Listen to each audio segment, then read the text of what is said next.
It's April 30th, and on this day in 1789, George Washington became the first president of the United States. Let's shake on it.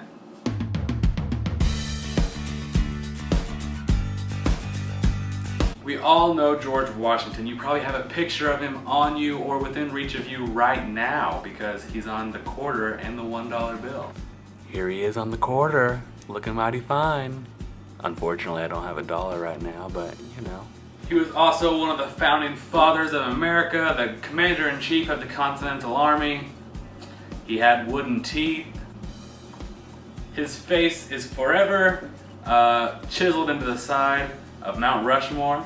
And he was a character in one of my favorite PC video games, Day of the Tentacle. But on this day, April 30th, is when he officially became the President of the United States. He was inaugurated on this day in 1789. And it was the start of a long list of presidents, but he's the first, and everyone can remember him. You can usually remember Washington, Lincoln was 16, you know some of the ones closer around you, some of the more famous ones, but it's hard to remember a lot of them.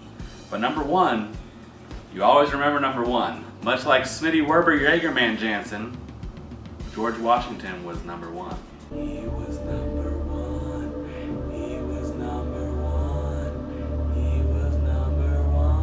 So today I'm going to make a George Washington milkshake.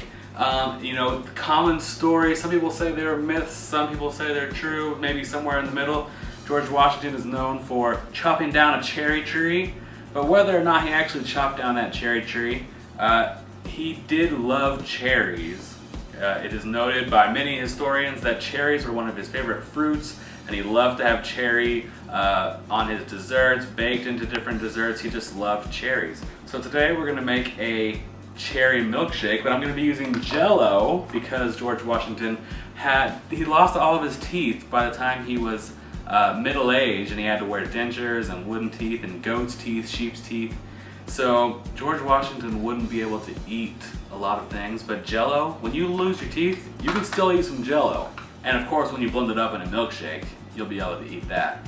So you're gonna need some cherry Jell-O, some vanilla ice cream, and some milk. Go ahead and scoop up some vanilla ice cream. You're gonna want some cherry Jell-O packs. Now you know what's great about these Jell-O packs? They cost $1 for 4. And so George Washington is on the dollar. But if you split them into the 4s and sold them individually, they would cost $0.25 for each. And George Washington is also on the quarter. It's like this was destined to be.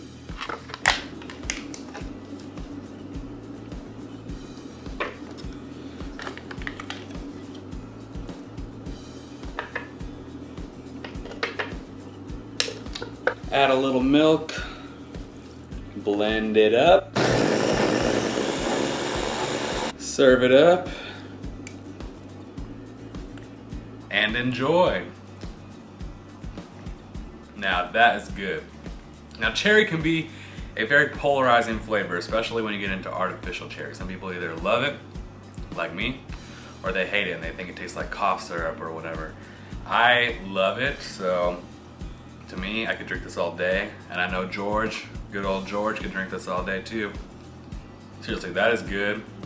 Especially it's getting a little warmer outside right now. This is just kind of refreshing.